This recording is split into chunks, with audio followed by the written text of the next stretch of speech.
ভাষায় বলতে চাই আমাদের কি যোগ্যতা আছে, আপনি যেটা দেখতে চান তাহলে আপনি সরাসরি ডুয়েট অ্যাডমিশনের কোশ্চেন অ্যানালাইসিস করুন। আর পরিণী শিক্ষার্থীরা যে আন্দোলনটা করতেছে সেটা হচ্ছে ক্রাফট ইনস্ট্রাক্টর অর্থাৎ আমাদের ল্যাবে যে পিয়ন থাকে তাদের বিরুদ্ধে, কোনো প্রকার জেনারেল শাখার বিরুদ্ধে নয়, কোনো প্রকার জেনারেল শাখা বিএসসি ইঞ্জিনিয়ারদের বিরুদ্ধেও নয়। আসসালামু আলাইকুম।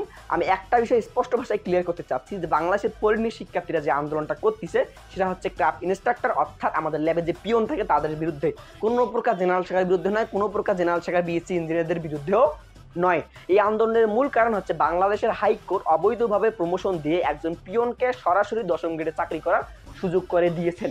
আপনাদের কাছে আমার প্রশ্ন, একজন পিয়নের কি পরিমাণ যোগ্যতা আছে যে সরাসরি 10ম গ্রেডে চাকরি করতে পারে? এই আন্দোলনটাকে ভেস্তে দেওয়ার জন্য ক্রাফট ইনস্ট্রাক্টররা প্ল্যান করছে যে ডিপ্লোমা ইঞ্জিনিয়ার এবং জেনারেল শাখার বিএসসি ইঞ্জিনিয়ারের মধ্যে একটা বিভেদ সৃষ্টি করবে এবং দেশকে অস্থিতিশীল পরিবেশ সৃষ্টি করবে। তাদের এই পাতানো ফাঁদে পা না দিয়ে আপনাদের কাছে আমার অনুরোধ, আপনারা আমাদের সাথে যুক্ত হয়ে এই অবৈধ প্রমোশনের বিরুদ্ধে কথা বলুন। এখন আপনাদের মধ্যে অনেকে আবার প্রশ্ন করতেছি তাহলে আপনাদের কি যোগ্যতা আছে 10ম গ্রেডে চাকরি প্রদানের জন্য? এখন আমি আপনাকে স্পষ্ট ভাষায় বলতে চাই আমাদের কি যোগ্যতা আছে, আপনি যেটা দেখতে চান তাহলে আপনি সরাসরি ডুয়েট অ্যাডমিশনের কোশ্চেন অ্যানালাইসিস করুন।